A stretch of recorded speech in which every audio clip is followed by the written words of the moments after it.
Clinical examination of an abdominal lump. For inspection, let the patient lie down supine, relaxed with the legs semi-flexed. Expose the abdomen from the level of the nipples to the groins. First note the contour of the abdomen. Is it scaphoid, normal or distended?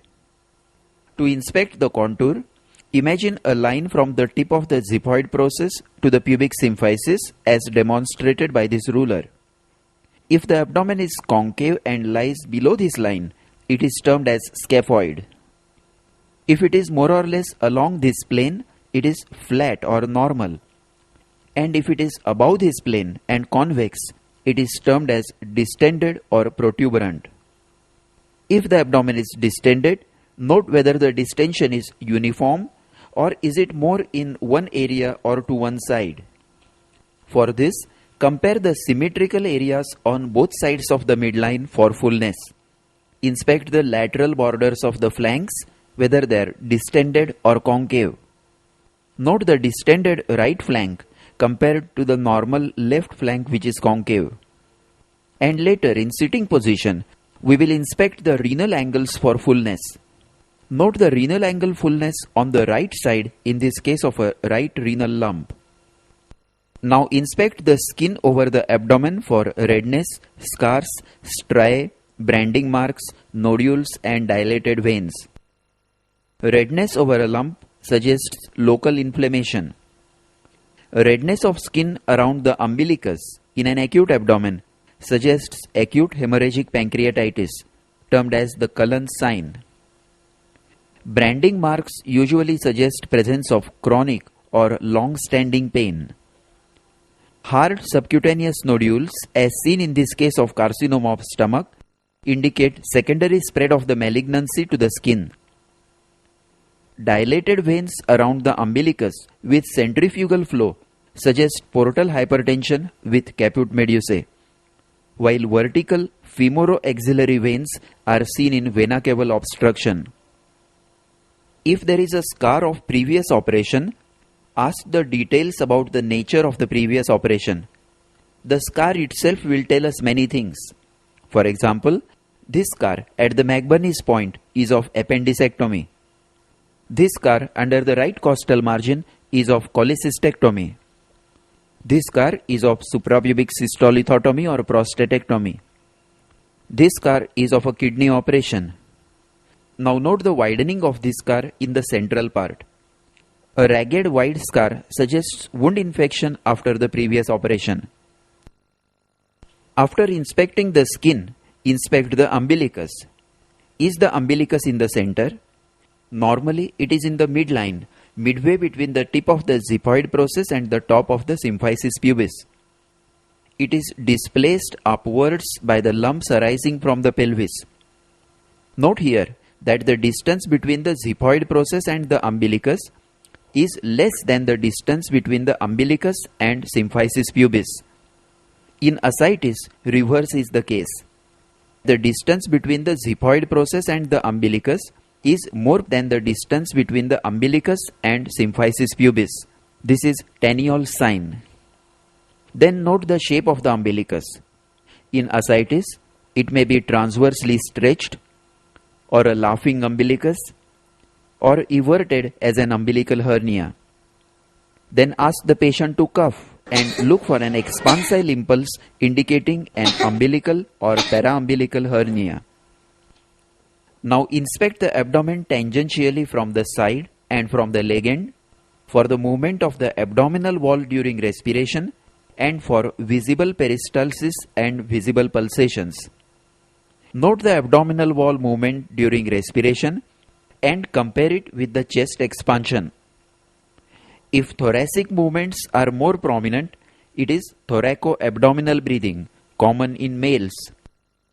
If abdominal movements are more prominent, it is termed as abdominothoracic type of breathing, more common in females.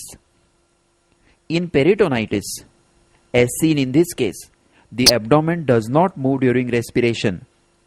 Note that only the chest expands. In localized peritonitis, only the affected portion of the abdomen may be immobile. If there is a visible lump, particularly if it is in the upper abdomen, observe carefully whether it moves up and down with each respiration. Note the movement of this lump with respiration. Now this is a liver with multiple nodules. Note the movement with respiration. The lumps connected to the diaphragm, that is from liver, gallbladder, spleen and stomach, move very well with respiration.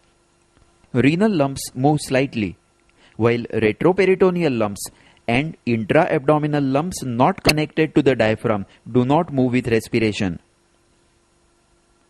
Then look for visible peristalsis. Note this peristaltic wave in the epigastrium moving from left to right. This is a characteristic sign of pyloric stenosis. These are visible peristalsis in the distended coils of small intestine in intestinal obstruction. And this is a step-ladder pattern of peristalsis showing multiple distended loops rising towards the center, typical of low ileal obstruction.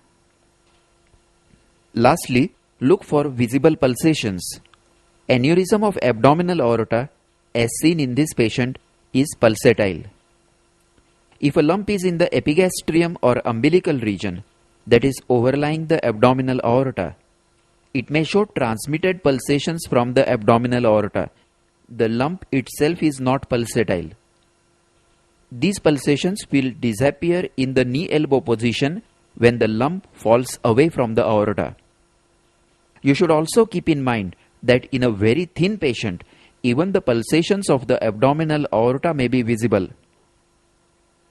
Having completed the inspection of the abdomen proper, ask the patient to stand and inspect the scrotum for a testicular swelling. Note the epigastric lump due to secondaries in the para-aortic lymph nodes arising from a right testicular tumor. Then inspect the hernial orifices. Ask the patient to cough and look for a cough impulse. If the lump is arising from the pelvis or is very large, inspect the legs for edema. Then ask the patient to sit and, standing behind the patient, inspect the spine for any deformity, gibbus, kyphus, kyphosis or scoliosis. Inspect the paraspinal area for any paraspinal swelling or sinus. Paraspinal sinus or scar is very suggestive of tuberculosis of spine. Then inspect the renal angles for fullness. Note the fullness of renal angle on the right side, in this case of a right renal lump. Lastly, inspect the left supraclavicular region for a swelling due to enlarged lymph nodes. Left supraclavicular lymph nodes can be enlarged due to secondary deposits from the malignancy of stomach, colon or testis, termed as the troisine. And the enlarged left supraclavicular lymph nodes are termed as the Furcow's nodes. This completes the inspection. Remember to inspect the 4 sides out of the abdomen: scrotum, hernial orifices, spine and the left supraclavicular lymph nodes. To revise, on inspection, note the contour of the abdomen, whether scaphoid, normal or distended. Look for a localized bulge, and if localized bulge is seen, note the effect of raising the neck. Inspect the skin for redness, scars, striae, branding marks and dilated veins. Inspect the umbilicus for position, transverse stretching or eversion. Observe the movements of the abdominal wall and movements of the lump with respiration. Look for visible peristalsis and visible pulsations in the lump. Ask the patient to stand and inspect the hernial orifices and the scrotum. From the back side, inspect the spine, paraspinal regions and the renal angles. And lastly, inspect the left supraclavicular region for swelling. Now let us proceed to palpation. For palpation, the patient should lie comfortably and relaxed on the examination couch with a pillow under the head and legs semi-flexed, preferably with a pillow under the knees to relax the abdominal wall muscles. Ask the patient to take deep breath through open mouth. If your hands are cold, especially in the cold weather or after washing the hands with cold water. Warm them by rubbing against each other before commencing palpation. First, note the temperature over the site of the abdominal lump, comparing it with normal, and note if there is any local rise of temperature suggestive of acute inflammation in the lump. Then palpate gently with a flat hand all over the abdomen to feel the tone of the abdominal wall muscles and tenderness. Normally, the abdomen feels soft and elastic and is non-tender. If there is tenderness, that is pain on palpation, demarcate the exact area or point of tenderness. For example, this patient has localized tenderness over McBurney's point, suggestive of acute appendicitis. Then note the presence of guarding and rigidity. If, as you press over the abdomen, the wall muscles contract and the wall becomes firm and non-elastic, the reflex phenomenon is termed as guarding. Note the soft abdomen on the left side and the reflex muscle contractions or guarding on the right side. If the muscles are in a state of sustained contraction, even when you are not palpating, it is termed as rigidity. Note the board-like rigidity all over the abdomen in this patient with acute peritonitis. If guarding is detected, keep the hand over the site with gentle pressure and divert the patient's attention to some conversation. Observe whether the guarding disappears. Voluntary guarding, which is due to patient's oversensitivity or fear, will disappear if you successfully divert the patient's attention away from the act of palpation. If there is mild localized tenderness, look for rebound tenderness. Palpate the tender area with a flat hand and slowly press down the hand, pressing deeper with each expiration. Now withdraw the hand suddenly. If the patient gets acute pain on withdrawal of the hand, it is termed as rebound tenderness. It indicates inflammation of the parietal peritoneum due to underlying inflamed organ. Note the acute pain on withdrawal of the palpating hand. In presence of intestinal obstruction, rebound tenderness suggests strangulation. Now let us proceed to deep palpation. This includes a detailed palpation of the lump first and then palpation of the rest of the abdomen. Palpation of the lump. Before proceeding to the detailed palpation of the lump, first you must determine whether the lump is intra-abdominal or extra-abdominal. For this, first feel the swelling, keep your hand at the lower border of the swelling and ask the patient to take deep breaths. If the swelling moves with respiration, it is definitely intra-abdominal. If it does not move, it may be either parietal or intra-abdominal. Then ask the patient to raise the neck, making the abdominal muscles taut. If, on raising the neck, the swelling becomes difficult to feel and less prominent, then it is intra-abdominal. If it becomes more prominent and easier to palpate, check whether it can be moved side to side. If it is mobile, as seen in this swelling over the right hypochondrium, then it is subcutaneous, superficial to the muscle. And if it becomes fixed on contracting the wall muscles, as seen in this patient, then it is within the muscle or intramuscular. If the lump is situated laterally, the muscles are made taut either by asking the patient to raise the legs to 30 degrees without bending the knees or by Valsalva's maneuver. Now proceed to palpate the lump in details. First, identify the borders of the lump. Measure its size in centimeters using a measuring tape. Then note its location in relation to the quadrant involved and in relation to the costal margin, umbilicus, anterior superior iliac spine or symphysis pubis. Then note its shape, surface and margin. A well-defined margin suggests neoplasm, while an ill-defined margin is a feature of an inflammatory swelling. Then note the consistency of the swelling. whether it is soft, cystic, firm or hard. The consistency may be uniform throughout the swelling, or it may be variable, that is different in different parts of the swelling. If the swelling is cystic, test for fluctuation and fluid thrill. If the swelling is in the lumbar region, palpate bimanually to feel the exact size and consistency by feeling it between the two hands. If the swelling is in the right or left hypochondrium, check whether it extends under the costal margins and whether the fingers can be insinuated between it and the costal margin. Note how fingers can be insinuated between the right costal margin and a right renal lump.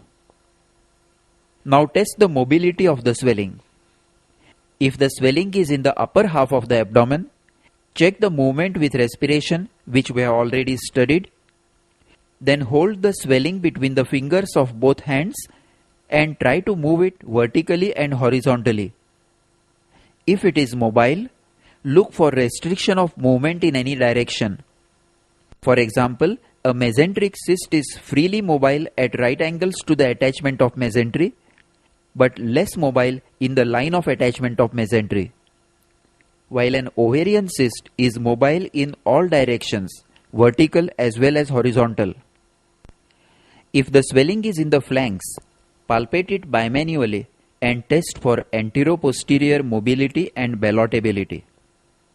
Keep the right hand over the anterior abdominal wall in the lumbar region and place the left hand in the loin with the tips of the fingers reaching the renal angle. Now palpate with both hands simultaneously and try to move the swelling anteroposteriorly. If it is mobile and not touching the anterior abdominal wall, test for ballotability. Keep the anterior hand very gently over the lumbar region and give a sudden forward push to the swelling with the posterior hand. If the mass touches the anterior hand and falls back, it is termed as ballotable. Only renal lumps are ballotable. Lastly, test whether the lump is pulsatile. If the lump is pulsatile, place 2 index fingers over 2 sides of the swelling as far apart as possible and note the pulsations. Note that in this case, the fingers move up and away from each other. That is, this is an expansile pulsation diagnostic of aneurysm of aorta. While in the second case, the fingers move only upwards. This is a transmitted pulsation due to the swelling lying over the aorta. If in doubt, place the patient in knee-elbow position and then feel for the pulsations. Transmitted pulsations will disappear as the swelling will fall away from the aorta, but an aneurysm will continue to pulsate. Note the pulsations felt in knee-elbow position in this case of aneurysm of abdominal aorta. Now we proceed to palpate the rest of the abdomen. Palpate for enlarged liver, spleen and kidneys, and if any of them are palpable or are located close to the lump, note their relation to the lump. To palpate for the liver, start palpating in the right iliac fossa along the mid-clavicular line with the fingers parallel to the liver border, exerting moderate pressure during expiration. Wait to feel the lower border as it descends during deep inspiration. If it is not felt, move the hand up by 1 cm and palpate again till you reach and feel the liver border, or you reach the right costal margin and liver is not palpable. If liver is palpable, note its size, border, surface, consistency and tenderness. Then palpate for the spleen from the right iliac fossa towards the left costal margin with fingers parallel to the left costal margin. If spleen is palpable, note its size in centimeters from the left costal margin.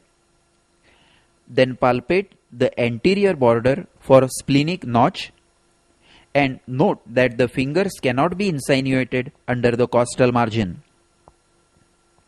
If spleen is not palpable, then turn the patient to his right side, place the left hand firmly over the left lower chest, Dip the right hand under the right costal margin and ask the patient to take a deep breath. A just palpable spleen hiding under the costal margin will be felt by this method. Then palpate bimanually in both lumbar regions for renal lump. If the abdomen is very thin, lower pole of the right kidney may normally be palpable. Next, palpate the rest of the abdomen for any abnormality. Look for colonic tenderness in the flanks and intercostal tenderness over the lower chest on both sides. Then palpate the scrotum, looking for testicular tumor. Test for presence of testicular sensations. Note the right testicular swelling in a patient who presented for an epigastric lump. Make the patient stand and palpate over the hernial orifices and ask the patient to cough, feeling for a cough impulse and hernial swelling.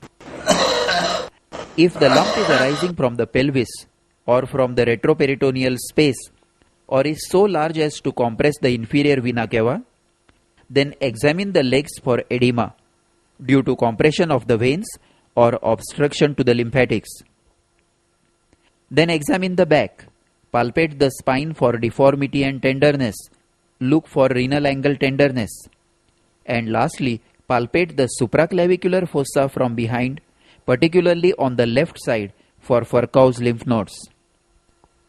To revise, on palpation, first conduct superficial palpation to detect warmth and tenderness. If there is tenderness, mark the exact area or spot of tenderness and look for guarding, rigidity or rebound tenderness. Then conduct deep palpation.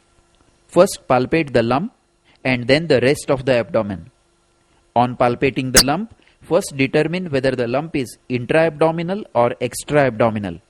Then note the size, shape, consistency and the exact location of the lump. If it is in the lumbar region, do bimanual palpation and test ballotment. And lastly, test for mobility and pulsatility. Then palpating the rest of the abdomen, palpate for the liver, spleen and the kidneys. Note the relation of the lump to these organs. Look for tenderness over the colon, lower intercostal spaces and the renal angles. Lastly, palpate the scrotum, the hernial orifices, the back and the left supraclavicular nodes. Now let us proceed to percussion. First, percuss over the lump. A solid swelling will give a dull note on percussion. But if the swelling is retroperitoneal or deeply located, coils of intestines may overlie the swelling and a resonant note may be obtained, as in case of a renal lump. If the swelling is in the upper abdomen, note whether the dullness over the lump is continuous with the liver dullness and splenic dullness. Percuss for the upper border of liver, then the lower border, and note the liver span. Confirm the mobility of the diaphragm by tidal percussion. Then percuss for spleen in the left 9th intercostal space from the posterior axillary line forwards.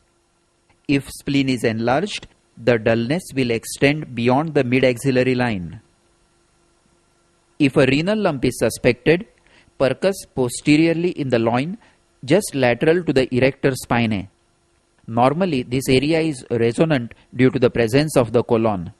If the kidney is enlarged, the note will become dull, but in other lumps like spleen, it remains resonant.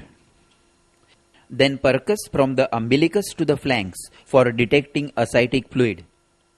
If there is dullness in the flanks, try to demonstrate shifting dullness.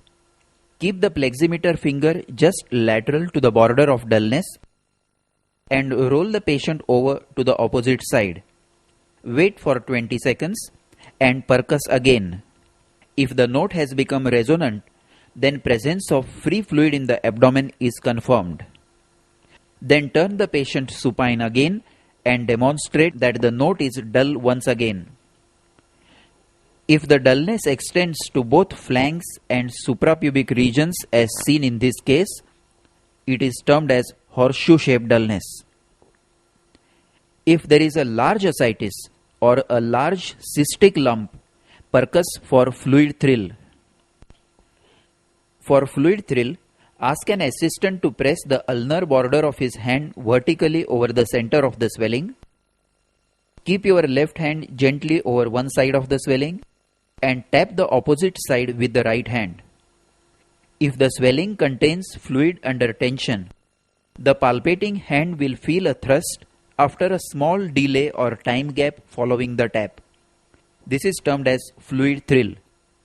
Observe in slow motion the percussion wave traveling across the abdomen to the palpating finger. This is the fluid thrill. If the swelling is suspected to be a hydatid cyst, try to elicit hydatid thrill or the after thrill.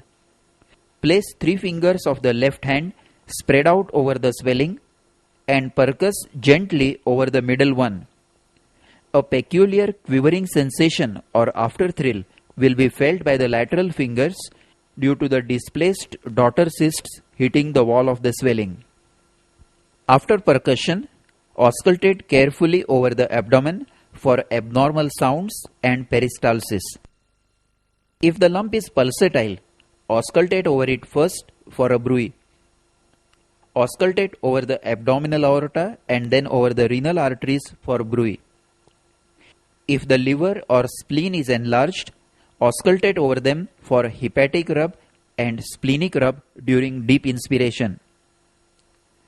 Auscultate in the periumbilical area and the right iliac fossa for peristalsis. Tinkling sounds will indicate intestinal obstruction. Lastly, always perform the per-rectal examination and in female patients a per-vaginal examination. This completes the clinical examination of a case of intra-abdominal lump.